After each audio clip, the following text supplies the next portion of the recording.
Buenas tardes, bienvenidos a esta primera prueba del café filosófico que grabamos a manera de videocast. Esta es un ejercicio excepcional. Eh, Estamos hablando de la sesión que corresponde al sábado pasado, 7 de junio, en la cual hablamos de las causas de la creencia en la vida después de la muerte y en la existencia de Dios. Hemos grabado esta sesión, como les decía, de manera excepcional, porque varias personas me han pedido que lo hagamos de esta forma. Eh, no, la idea no es que reemplacemos nuestros encuentros del sábado en la mañana de ninguna manera, sino para hacerle llegar este tema a varios que estaban muy circunspectos y poco aburridos de no haber podido asistir el sábado pasado. En la descripción que incluyo en el chat o como les llegue la nota acerca de esta grabación, les incluyo la forma de que lo puedan ver. Obviamente, si lo están viendo es porque ya hicieron el procedimiento. Bien, vamos a hablar hoy de un tema que es tan apasionante como desconocido, que es los motivos para creer en la vida después de la muerte y en la existencia de Dios. Yo creo que es más o menos claro, aunque no está de más decirlo, que no vamos a hablar de motivos de inspiración religiosa, ni de mejora a tu vida, ni nada por el estilo. No hemos sido nunca un espacio ni religioso ni de autoayuda. Hemos tratado de mantener esa independencia.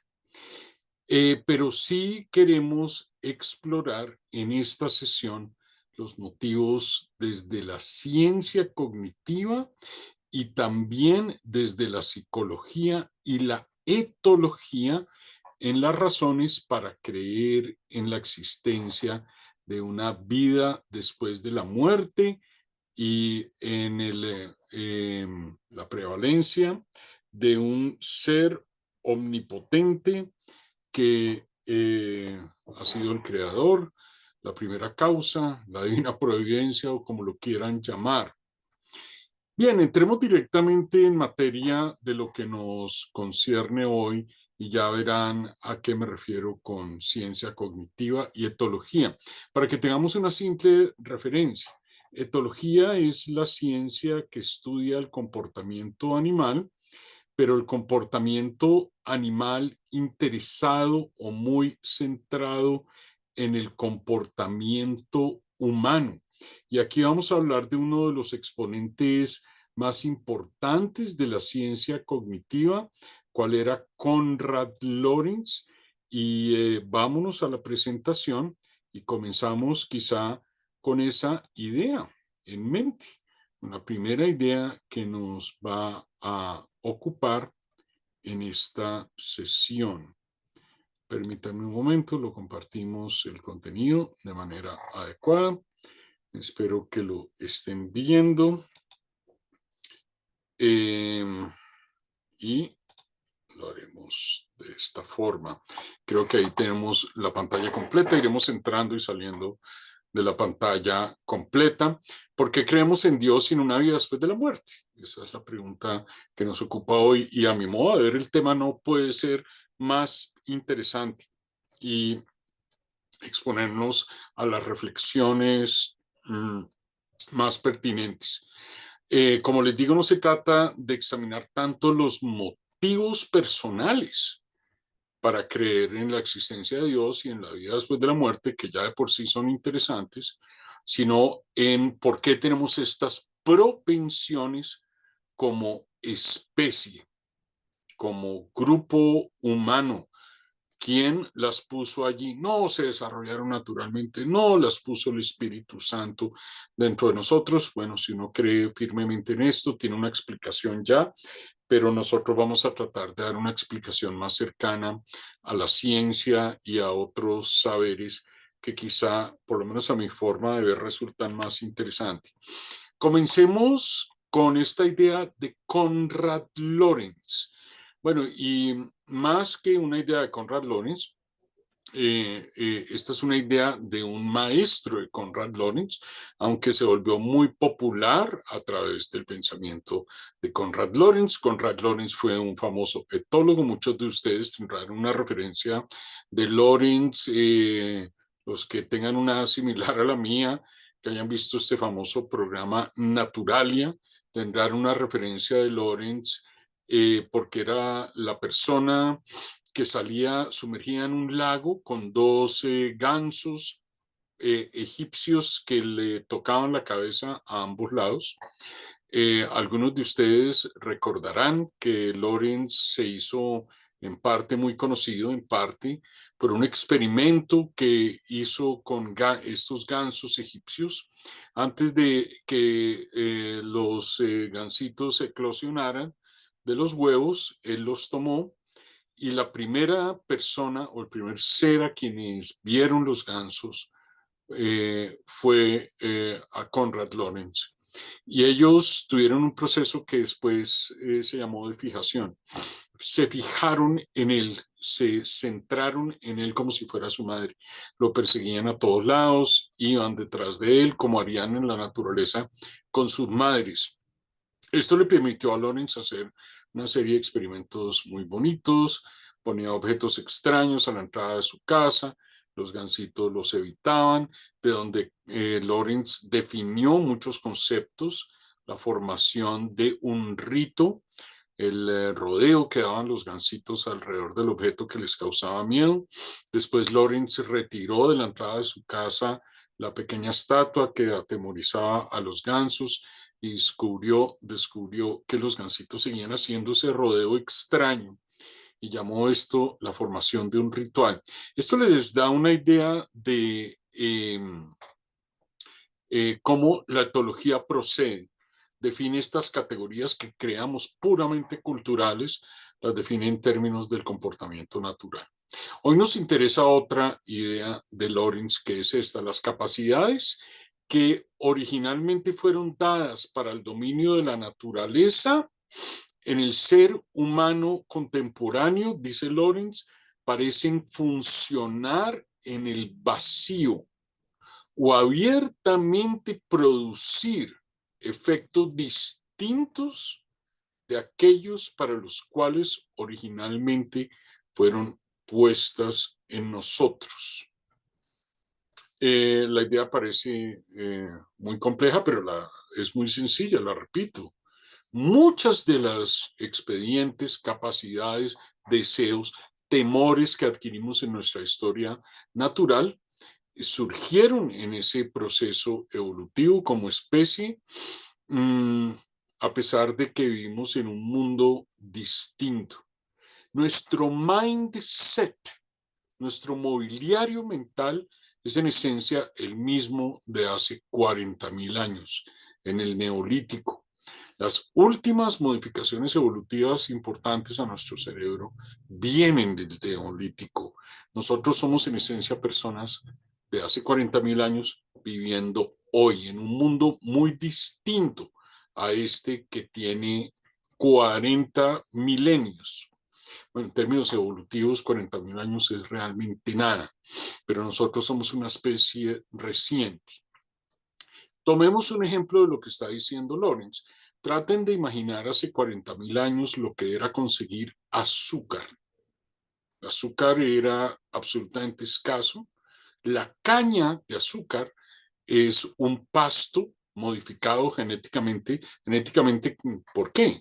Por selección artificial durante miles de años.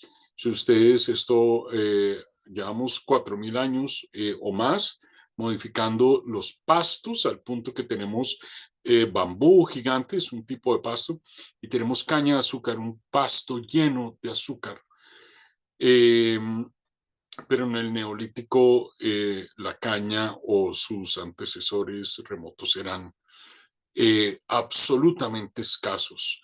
Las personas obtenían azúcar de la fruta madura, de otros eh, frutos, valga la redundancia, que eran escasos.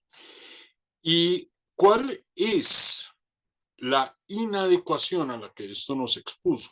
Pues ahora vivimos en un mundo en el cual el azúcar no solo es escaso, es de hecho difícil de evitar, pero esta constitución nuestra del neolítico de hace 40.000 años puso en nosotros una instrucción muy sencilla para la supervivencia, que la pudiéramos parafrasear, diría algo así como lo siguiente: cada vez que encuentres caña de azúcar, ingiere, o azúcar de la fruta madura, ingiere todo lo que puedas.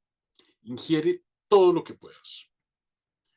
Esto hoy, en un mundo en el que el azúcar es tan abundante, no solo, o sea, lejos de ser algo que nos permite sobrevivir, de hecho, causa más problemas de lo que causa de las soluciones, digámoslo así, o de las aptitudes de la optimización de aptitudes para la supervivencia, para ponerlo en términos evolucionistas.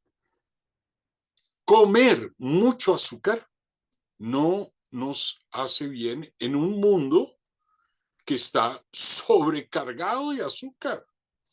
Bien, las propensiones, es decir, nuestros impulsos que nos llevaron a creer en una vida después de la muerte y en Dios, son en esencia similares a esto. Hace 40.000 años surgieron para permitirnos sobrevivir en la sabana africana y en los sitios donde se cree que surgieron los primeros primates homínidos que dieron origen a la especie humana, pero hoy en día, según los etólogos contemporáneos, Richard Dawkins, Daniel Dennett y otros, lo que han hecho es exponernos a la creencia a veces ciega, fundamentalista y demás. Son un subproducto de la evolución. ¿Esto qué quiere decir? Que la evolución no los escogió a ellos como tales, sino que es una especie de accidente secundario de la evolución. Y hoy en día nos tenemos que ver con las consecuencias de la radicalización a la que nos pueden exponer. Pero nuestro tema no es la radicalización, es la pura y sencilla creencia en un Dios y en una vida en el más allá. Si uno examina, estas creencias son extrañas, por más que nos parezcan naturales. No, es que es tan natural creer en Dios. Es que, no, de hecho, como lo veremos hoy, los niños más chiquitos no tienen estas creencias claramente asentadas, pero tienen las bases sobre las cuales se desarrollarán. Y de hecho, en el proceso, a medida que avanzamos en la educación y con la edad, estas creencias ciegas se van un poco alejando o haciendo un poco más difusas. Comencemos con algunos de los mecanismos que crearon la propensión a creer en una vida en el más allá y en la existencia de Dios. Yo voy a pintar un panorama general acá de 6 impulsos evolutivos que explican en parte. Ustedes pueden ir haciendo el esfuerzo de fijarse o de tratar de poner juntas todas estas ideas y ver por qué sería casi increíble, de hecho, que no hubiera surgido estas dos creencias tan extrañas en un Dios omnipotente, todopoderoso, que algunas personas imaginan sin cuerpo, como un puro espíritu, y en la vida después de la corrupción del cuerpo, después de que el cuerpo ha muerto. La primera de ellas en inglés se llama decoupled cognition, si hacemos una traducción bastante literal, cognición desacoplada. Esto suena muy sofisticado y muy complejo, pero es una idea muy sencilla. Yo puedo imaginar conversaciones, estados mentales de otros que no están presentes en este momento. ¿Mm? Puedo imaginar, por ejemplo, a medida que estoy hablando, es muy probable que ustedes imaginen por un momento lo que hablarán acerca de esta sesión. con otras personas, o lo que hablaron ayer con alguien conocido que no está frente a ustedes ahora. También nos es posible imaginar estados mentales de otros seres, no solo de otros humanos, claro, de otros humanos también, pero de otros seres. Claro que esto tenía un alto valor de supervivencia en el mundo primitivo del cual venimos.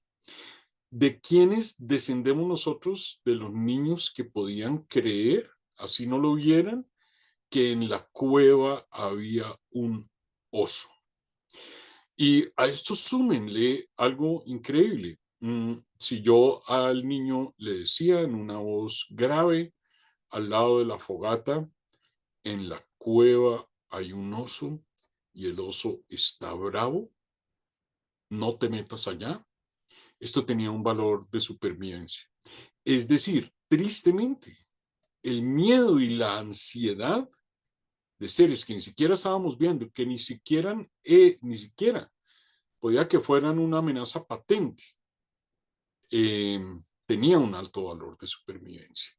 Nosotros descendemos de aquellos que vivían angustiados, que no dormían tranquilos, que siempre estaban atentos de quién se los quería devorar o cazar.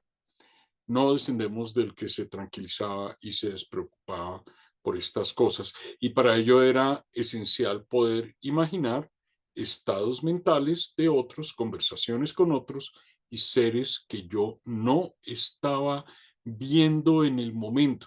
Ahorita más adelante, si tenemos un momento, comentamos que la evolución no es tan sencillo, no solo esta capacidad, digámoslo así, mm, la que nos formó, el impulso contrario, también tenía un valor de supervivencia.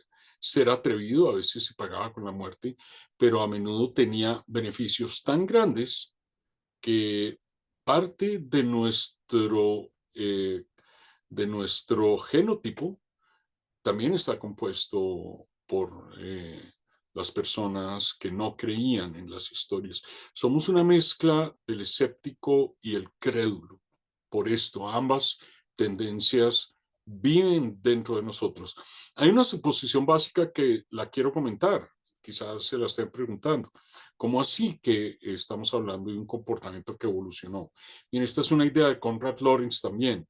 El comportamiento evoluciona, no solo los órganos físicos de las personas fueron objeto de la selección natural. Entonces, primera propensión a formar la creencia en un Dios. No será difícil que ustedes hagan el pequeño paso. Yo a Dios nunca lo he visto. Bueno, hay personas que dicen que sí. Dios nunca lo he visto, pero puedo imaginar que Dios piensa en mí, que tiene un plan para mí, que está bravo conmigo o lo que sea. Pasemos a la segunda propensión. Detección hiperactiva de agente. Confundimos una sombra con un ladrón. Esto sí que tenía un alto valor de supervivencia. Lawrence y otros etólogos hicieron experimentos muy sencillos con animalitos mucho más simples quizá que los complejos seres humanos. En pececitos de estanque, si uno metía una hoja con dos punticos dibujados a la misma altura y a la distancia más o menos de dos ojos, los sumergía en el agua, los pececitos salían disparados. Su mente básica lo interpreta como un rostro. Yo aquí en este punto me quiero detener por unos instantes. Piensen lo que es la entrada de los niños a la etapa del susto y del temor. Lo que es, yo recuerdo cuando mi hija era pequeña, 8 años o qué sé yo, las pesadillas recurrentes, recurrentes, recurrentes. Eh, Vemos rostros en todas partes. Mira, es que desde el closet abierto hay dos ojos que me observan. Nuestra mente está hecha de alguna manera o evolucionó para ver rostros en todos lados. En las nubes vemos caras. En las baldosas del baño percibimos una pequeña cabeza y demás. Esto se llama detección hiperactiva de agente. ¿Qué era lo que yo quería comentar más ampliamente en este punto, que me parece apasionante?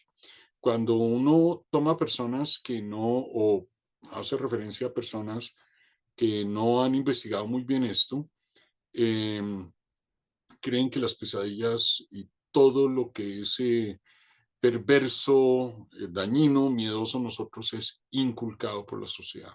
No, viene en nuestro paquete básico, digámoslo así. Los etólogos lo dicen de esta manera: los niños saben más de lo que aprenden. Nosotros venimos con estas propensiones, que si bien no siempre son conocimientos explícitos, sí señalan a veces temores explícitos, vías o formas de razonar hacia las cuales nos vamos con cierta facilidad.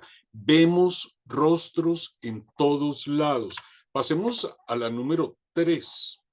Pasemos a la número 3. Minimal counterintuitive worlds. Esta es un poco más compleja de entender, pero la explicaré lo más fácil que pueda. Si a nosotros nos dicen que hay un señor que era hijo del mismísimo Dios, que vino para salvarnos, que murió en la cruz, o una chica que siendo virgen tuvo un hijo y es la madre de Dios, pues pensémoslo. Si se piensa en términos muy básicos, María era simplemente una doncella, digámoslo así. La palabra virgen, o el arameo en el cual está escrito el texto, significa simplemente chica joven o chica sin casar. Nosotros llenamos los espacios. Hicimos de esta chica joven una persona que tuvo un hijo sin haber perdido la virginidad, y llenamos los espacios más allá. Es la madre de Dios. Así nos falte toda la evidencia. Les incluyo aquí una imagen increíble, si se tienen un momentico a mirarla. Lo que estamos hablando tiene mucho que ver con la evolución humana. Miren los primeros, quizá el segundo rostro en la fila de arriba, el Australopithecus afarensis. Australopithecus afarensis era un ramoteador, vivía entre las ramas, comía básicamente frutas, y ahí empiezan esos rostros a volverse cada vez más humanos, ¿no? Si acaso hiciera falta una prueba de la evolución, bueno, hay gente que la rechazará de entrada, ¿no? Estos son inventos de los arqueólogos y demás, pero es apasionante verlas. A mí esa imagen me aterró muchísimo cuando la vi por primera vez. Somos primos de otros primates homínidos que hay sobre este planeta.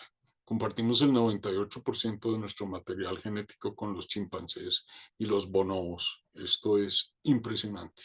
También te dice una cosa: en ese pequeño 2% que nos distancia de ellos va todo el lenguaje, toda la capacidad humana de crear sistemas sobre sistemas sobre sistemas. Bien, vamos con el cuarto punto, que es el que no voy a desarrollar en este momento. Aquí abajo hay una inscripción, una capitel medieval, de un texto, si no estoy mal, del siglo XVI. Tiene que ver con las crónicas de Indias. Los cronistas de Indias relataban las historias más asombrosas, de personas que no tenían cabeza, tenían la cabeza inscrita en el pecho, increíblemente. Pero quiero hablar aquí de algo que, claro, tiene que ver con esto. Somos dualistas. ¿Qué significa dualistas? Que creemos que existe un cuerpo y, aparte del cuerpo, una mente. Creemos que hay un sujeto y un objeto. Descartes, quien formalizó esta visión para la filosofía, lo llamaría res extensa y res cogitans. Res extensa y res cogitans. Este punto número 4 es el que desarrollaremos de manera extensa en el resto de la sesión. Entonces, no me voy a detener acá y vamos a ver por qué.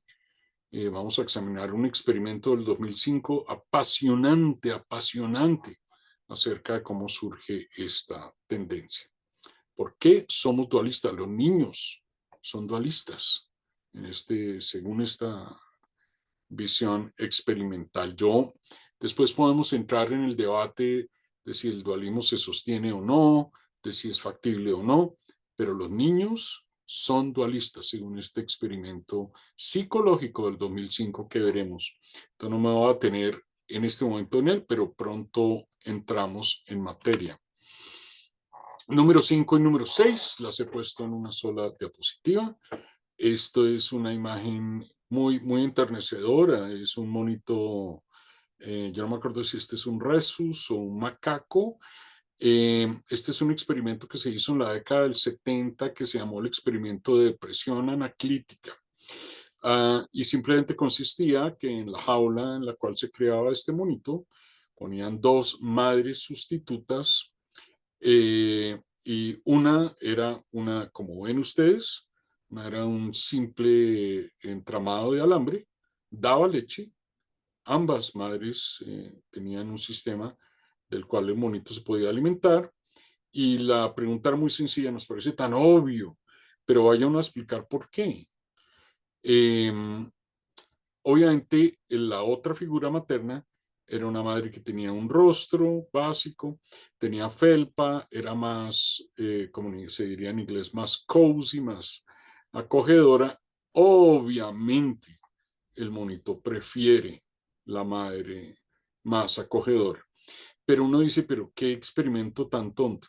Pues hicieron una cantidad de variaciones a este experimento. ¿Qué pasa, por ejemplo, si la que da la leche es el entramado de alambre y la madre acogedora no da la leche? Pues el monito sigue prefiriendo a la madre acogedora, es decir, incluso si pasa hambre. Voy a comenzar aquí en esta diapositiva con el punto número 6. Los sistemas de apego en los humanos son muy poderosos. Cuando sentimos miedos, cuando estamos heridos, acudimos a la imagen del gran padre o la gran madre protectora. Es que no hace falta siquiera trazar la relación. Es obvio que tendremos entonces, o que será muy fácil, que creemos la imagen de un Padre omnipotente que nos puede salvar, que nos protegerá, que está pendiente de nosotros todo el tiempo. Piensen un poco en la religión católica y muchas otras religiones. Le dicen al creyente, Dios tiene un plan para ti. Dios está siempre pendiente de ti. Una de las cosas más complejas y más difíciles quizá para nosotros como humanos, según lo decía Kierkegaard, es sentir que estamos abandonados en el mundo. ¿Mm? En el nuevo libro que estoy escribiendo hay un capítulo sobre ello, cómo el fundamentalismo religioso es una lucha contra lo que yo llamo la sociedad de la postcentralidad, la cual realmente nadie parece estar pendiente de nada más. Un intento obligado a crear centralidad. Pero bueno, no es nuestro tema hoy. Y el número 5, leemos propósito en todos lados. Leemos propósito en todos lados. Cuando los niños muy pequeños se les pregunta para qué son los ríos, te van a responder: los ríos son para que nosotros tomemos agua. ¿Para qué son las piedras? Esto no me lo estoy inventando. Los mismos grupos o el mismo grupo de experimentos que vamos a comentar ahora incluye experimentos en donde a los niños se les indagan por estas cosas. ¿Para qué existen piedras en la naturaleza? Para que los animales se rasquen. Claro que la filosofía tiene una versión de esto sofisticada, se llama teleología. Las cosas son para un fin, tienen un fin. Y si bien es mucho más complejo de lo que estamos diciendo acá, claro que algo similar lo podemos ver surgir en la filosofía desde Platón y especialmente desde Aristóteles. Bien, con estas 6 propensiones o con estas 6 herramientas, vámonos a analizar la que nos quedó pendiente, que es la número 4. ¿Por qué somos dualistas o por qué es tan sencillo pensar que somos dualistas? Y en los puntos que expuse lo llamo dualistas de sentido común. Eh, Les voy a hablar de un experimento del 2005 que se llama The Development of Afterlife Beliefs in Religiously and Secularly Schooled Children, el desarrollo de creencias en una vida en el más allá. Yo lo hago un poco más atrevido y un poco más extensivo, de tal manera que incluye las creencias en Dios, que creo que también nos caben acá. Y comentemos este experimento entonces. Es de lo más interesante, me parece a mí, esté uno de acuerdo o no, pero es difícil conseguir algo que sea, por lo menos para mí, que genere mayor interés que este tipo de pruebas que se han hecho. Bien, este experimento se hizo inicialmente en Estados Unidos y se hizo también en España. El equipo que lo hace son 3 psicólogos, 2 de universidades americanas, creo que uno de ellos originalmente australiano y uno de una universidad española. Si no estoy mal, después se replicó en otros lugares del mundo que no eran Estados Unidos ni España. Se tomaron 3 grupos de niños, unos que tenían alrededor de 4 a 6 años, los más pequeñines. Otro grupo de niños de una edad intermedia de alrededor de 8 y 9 años. Los 8 años son muy interesantes, ahorita lo comentamos. Y los niños más grandes en este experimento tenían una edad aproximada de entre 11 y 12 años. Datos simplemente, bueno, no simplemente estadísticos, pero pertinentes. Los grupos estaban, cada uno de estos grupos tenía aproximadamente 56 niños, o sea, se hizo una muestra relativamente grande. Los grupos incluían niños y niñas en un segmento prácticamente igual. De una vez lo adelanto, los resultados no fueron diferenciados para los grupos de los niños y las niñas. Es decir, los niños y las niñas tuvieron un comportamiento exactamente igual en el resultado que vamos a ver. Y por otro lado, se tomaron, como dice el título, o se tomó, como dice el título, este muestreo entre grupos de niños que estaban en colegios seculares algunos y otros en colegios religiosos católicos. Bien, ¿qué se hizo? ¿En qué consistía el experimento? El experimento consistía sencillamente en esto. A los niños se les mostraba una obra de títeres en la cual un hand puppet, un títere en el cual metemos la mano, que era un cocodrilo, entablaba una conversación con un finger puppet. Finger puppet era un títere que nos ponemos en el dedo, que representaba a un ratoncito bebé. El cocodrilo entabla una conversación con el ratoncito bebé, en el cual habla una serie de cosas. Ahorita les digo algunas que son de importancia y pertinencia para nosotros. A los niños se les advierte, ok, esto es una representación, no es real, pero vamos a hacer de cuenta que es real. Lo segundo que se le dice a los niños, el cocodrilo, su alimento favorito son los ratones. ¿Sí? No es que el cocodrilo se esté comiendo el ratón porque es malvado, es lo que él come.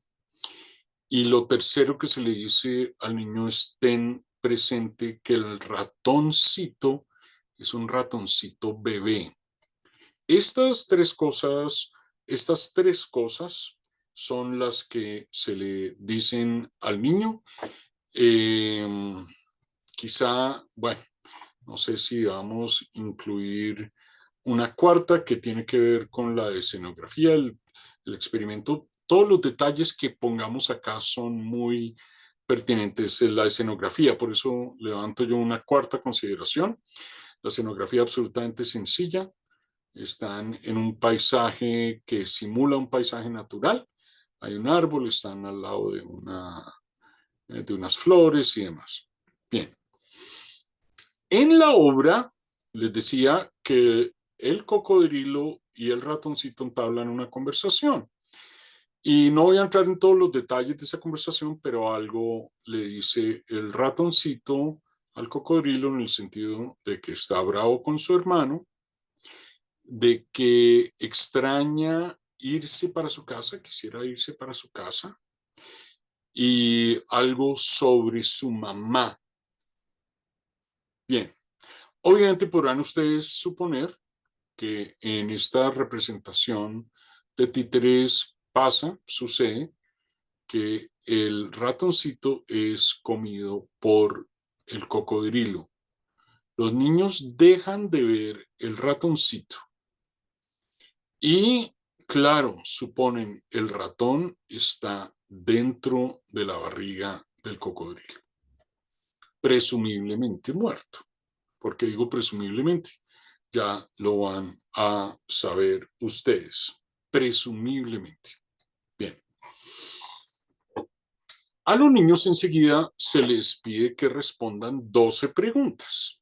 Esas 12 preguntas están divididas en 6 grandes categorías, más de 12 preguntas, hay de hecho 4 preguntas por categoría, son 24. Y más bien hablemos de las categorías. La primera categoría de preguntas que ustedes ven en la parte inferior de sus pantallas, bio, donde dice bio, no sé si estén viendo mi cursor, bio, preguntas que tienen que ver con la biología del ratoncito que fue devorado. Entonces ustedes van a ver preguntas como esta, la más importante. ¿El ratoncito necesita comer? Ojo, necesita comer, se indaga por una categoría puramente biológica, puramente biológica. Se hacen preguntas similares a esta. ¿Tiene frío, por ejemplo? Puramente de su capacidad biológica. ¿Necesita comer? Quedémonos solo con esta primera pregunta porque nos sirve para analizar. Aquí en la gráfica se muestra cuántos niños dijeron, no, las funciones vitales cesaron, quizá no con esta palabra, pero con una similar, él está muerto. Si ustedes miran esta raya discontinua, punto raya, punto raya, punto raya, se refiere a los niños más chiquitines, la puramente punteada, los niños de edad intermedia, y la línea continua se refiere a los niños de 11 a 12 años. Fíjense en esto, ¿necesita comer? La pregunta ahí era, ¿llegará a ser un ratón, llegará a viejo? Pero si nos quedamos con esta que les he propuesto, ¿necesita comer? No. 55% de los niños, incluso los más pequeños, dijo, no, no necesita comer. Es decir, entendían que al estar muerto hay funciones biológicas que ya no vienen al caso. Muy bien. La segunda categoría, psicobiológica. Entonces, la segunda categoría es una pregunta muy parecida a la anterior. Necesita comer. Pero aquí la pregunta era, ¿tiene hambre? Fíjense que el hambre se refiere en efecto a una categoría psicobiológica. Y psicobiológica es que tengo una sensación de hambre, tengo malestar por no comer o qué sé yo. Pues miren aquí lo que es absolutamente increíble. Mientras que el 55% o más de los niños respondió que el ratoncito no necesita comer, al mismo tiempo, alrededor del 35% o solo el 35% dijo, no, no tiene hambre. Es decir, 65% de los niños seguían creyendo que el ratoncito, a pesar de estar muerto, seguía teniendo hambre. Lo vuelvo a decir, este es quizá el punto más importante. Seguiremos analizando las otras 4 categorías, pero este es quizá el punto más importante o uno de los 2 puntos más importantes de este experimento. Al mismo tiempo, decíamos que los niños reconocían que no tiene hambre, decían, perdón, que no necesita comer, decían que sí tiene hambre. Quiero decirlo de una vez para que no se nos enrede.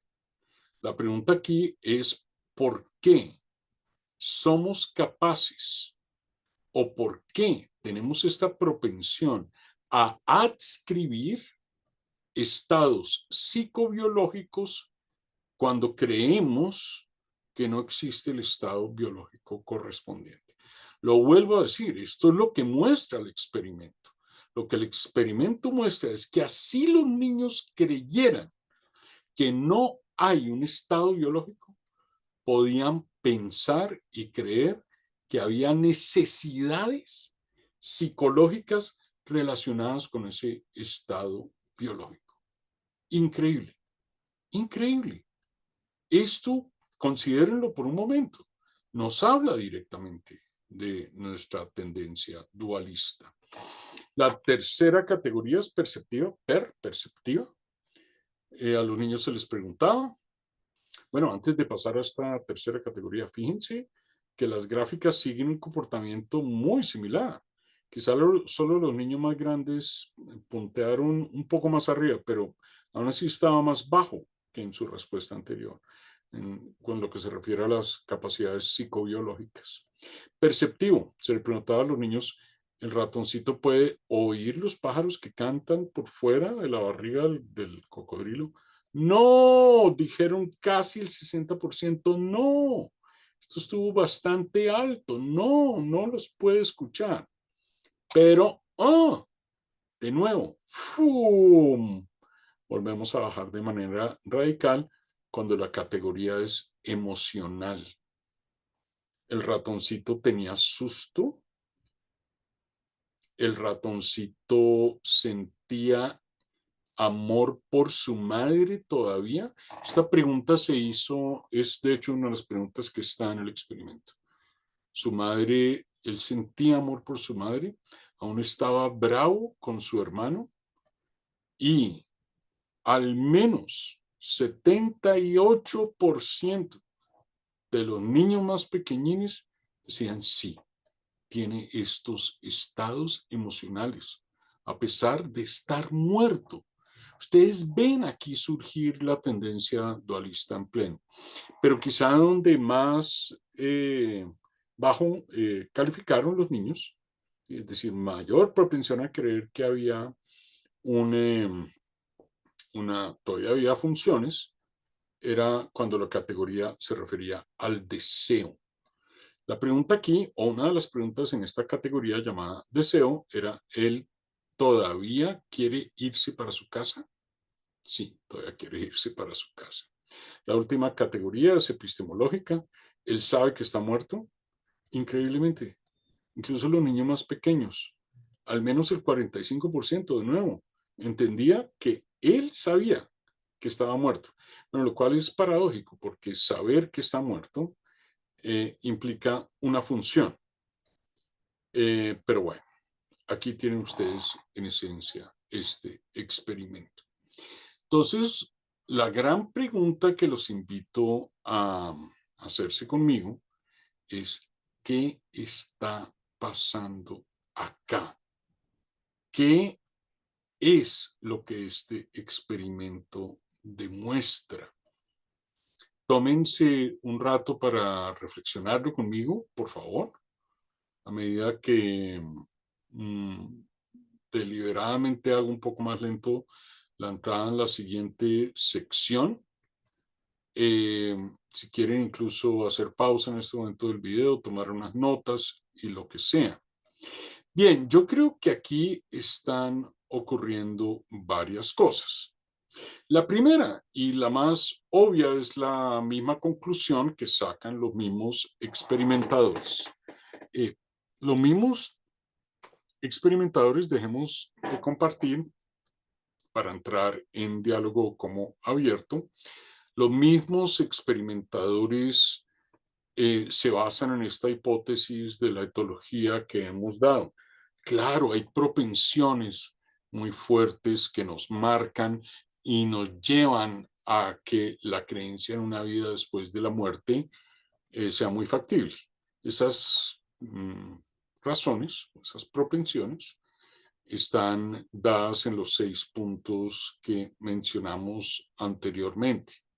De nuevo, estas propensiones, esta capacidad, este impulso para creer en estas cosas, como lo he dicho coloquialmente, forma parte de nuestro paquete básico, digámoslo así. A la gente no le gusta esto. Hay un gran debate hoy en día porque sí que se ha vuelto fuerte el debate que en últimas sostuvo en el siglo XVIII Rousseau contra los liberales, en el cual se peleaba acerca de, hipersimplificando ese debate, si las personas nacen o se hacen, nacemos o nos hacemos.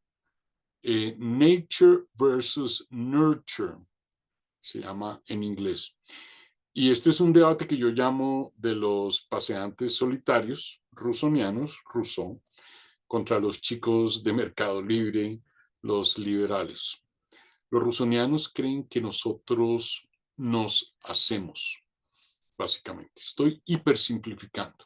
Después nos podemos, cuando uno entiende esta posición, después queda fácil regresarse a la historia de la filosofía y tratar de entenderla un poco mejor. Pero por esta razón ustedes encuentran en Rousseau la idea de que la educación es central. No hay una forma de ser rígida de los seres humanos. Las sociedades forman a los seres humanos y, como lo hemos dicho, la educación es fundamental. Por esto Rousseau escribió al menos 2 grandes tratados sobre la educación, que son el Emilio y la Eloísa, la nueva Eloísa, que tenían que ver con este proyecto educativo. Los seres humanos no vienen con un paquete básico. Todo depende de cómo se nos forme, cómo se nos eduque. La idea, por ejemplo, que creían férreamente los liberales, los chicos de Mercado Libre, que la propiedad era natural, por ejemplo, intercambio era natural, el mercado era un producto natural de los seres humanos. Los rusonianos dicen, no señor, ¿cuál la propiedad es natural? Propiedad no es natural. Cuando un león caza una cebra, él no tiene propiedad sobre la cebra. El concepto de propiedad es un invento humano que los liberales nos vendieron como un producto natural, pero es una invención de la sociedad humana. En esa sociedad no hay productos naturales, no hay un paquete básico con el cual venimos al mundo. Lo que hay es solo algunos pequeños impulsos, como cuál, el de la comodidad humana. Si nos gusta estar cómodos, nos encanta la comodidad. Si mi vecino hace anzuelos, yo pescaré, pero yo no tengo que hacer todo. Bien, en el otro lado del espectro es muy claro lo contrario. Creíamos muy claramente, o los chicos de Mercado Libre, los liberales, creían que sí, había una naturaleza humana y había unas formas de ser en nosotros establecidas desde antes incluso de nuestra educación. Había tendencias naturales y esas tendencias naturales daban cuenta de lo que éramos. No todos nosotros era educación, sino que nos marcaban muchos de estos aspectos. Consideren lo que estas reflexiones son hoy, la enorme preponderancia que tienen estas reflexiones hoy acerca de la sexualidad. Lo debatimos. No, podemos escoger la sexualidad que queramos. La cuestión es una cuestión de elección de género. Hay esta separación entre la palabra sexualidad y género, que cuando uno habla en estos términos, alguien lo corrige a uno como si fuera un hecho. Una cosa es sexualidad, otra cosa es género. Tú estás confundiendo las dos cosas. Una está biológicamente determinada, la otra es una cuestión de elección. Y no sé qué, esto es muy rusoniano. Esto es muy jacobino rusoniano. La otra tendencia, no sé si se refleja en el liberalismo contemporáneo necesariamente, se la ha apropiado un poco la derecha radical, pero originalmente no era una posición de derecha radical. Tenía que ver con el debate entre el comunitarismo de Rousseau y el liberalismo en el siglo XVIII. Hoy esto se ha trastocado y se ha cambiado radicalmente. Bien, pero vamos en la primera consideración. ¿Qué es lo que muestra el experimento? Claro, el experimento muestra esto que les estoy diciendo, pero ¿qué más muestra? Si yo les hiciera esa pregunta, ¿qué más muestra? Fíjense en algo y volvamos un momento, si logro rápidamente volver a las imágenes. Creo que en este momento ustedes volvieron, espero que volvieron a ver la imagen. Fíjense que a nivel perceptivo, ¿el ratoncito puede oír los pájaros? No, no puede oír los pájaros. El ratoncito tiene un mal sabor en la boca, qué sé yo. No, no, no, no, no. Incluso los niños más pequeños dijeron que no. Mientras que la respuesta emocional fue absolutamente contundente y fuerte. No, sí, él sigue teniendo emociones. Les hago la pregunta, ¿por qué esta diferencia? Perceptualmente decimos, se extinguieron las facultades, pero emocionalmente no. Yo tengo una hipótesis que se las comparto y es esta. Nos queda más fácil pensar en el otro sin atributos perceptuales que pensarlo sin emociones. Lo vuelvo a decir, nos queda más fácil pensar en el otro sin atributos perceptuales que pensarlo sin emociones. ¿Por qué? Bien, aquí no tenemos la ventaja que tenemos en el café, que es enorme de poder escuchar las respuestas y debemos de alguna manera darlas nosotros mismos o acelerarlas, eh, pero igual es un motivo de reflexión para ustedes. Y de nuevo, si la quieren pensar un rato y después reanudar la grabación, pues no hay absolutamente ningún problema, evidentemente. Pero yo creo que la razón es esta. Nos queda más fácil imaginar al otro sin percepciones que sin emociones. Piensen en estas formulaciones. Yo puedo imaginar que tú estás en la oscuridad, puedo imaginar que tú no estás viendo nada, puedo imaginarte de esta forma, pero no puedo imaginarte sin emociones. Roberto está aburrido, Roberto está bravo, Roberto. La emocionalidad es una categoría absolutamente básica desde la cual pensamos a los demás. Este segundo punto que estoy mencionando tiene que ver con el lenguaje. El lenguaje mismo está estructurado con base en estas propensiones.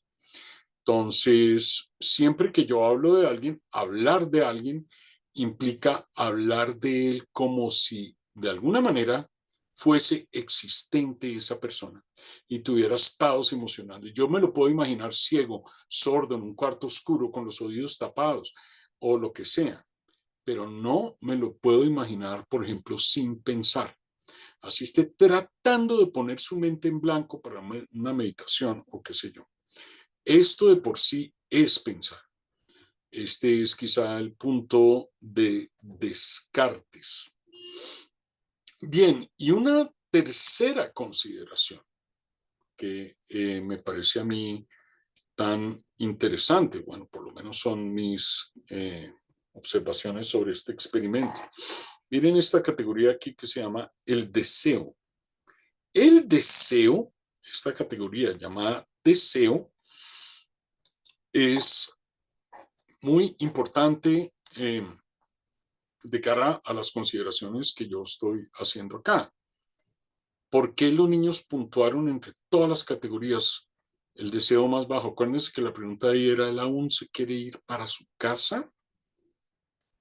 Yo creo que esto demuestra un punto que no aparece en las conclusiones del experimento, pero que no es difícil de inferir. Cuando hablamos de los demás, nos proyectamos y pensamos en los demás, nos proyectamos sobre estas otras personas. Es decir, hacemos lo que los psicólogos llaman una relación de proyección. No estoy pensando tanto en el ratoncito, sino en lo que yo quisiera si yo fuera ese ratoncito. Es decir, el personaje de la obra de teatro o de la obra de títeres que los niños vieron no era un ratoncito, eran ellos mismos proyectados sobre los personajes de la pequeña obra montada. Es decir, cuando pensamos en los demás, en gran medida, estamos haciendo una proyección de nosotros mismos. ¿Qué es lo que más quisieran los niños? Poderse ir para la casa. ¿Cuál es la pregunta que junto con esta puntuaron más alta como una capacidad que permanecía? La del amor por la madre. Claro, todas estas eran proyecciones de ellos mismos. Este rasgo me parece tan interesante, tan importante, por una sencilla razón. Esto no lo hacemos solo. Claro, esto no ha pasado solo en el experimento. Esto pasa con muchas cosas que vemos, con las cuales interactuamos, con los demás. Sí que me siento triste cuando alguien pone en escena o experimento un estado que esa persona tiene o comparte conmigo, que tenemos en común. Me conmueve incluso hasta las lágrimas.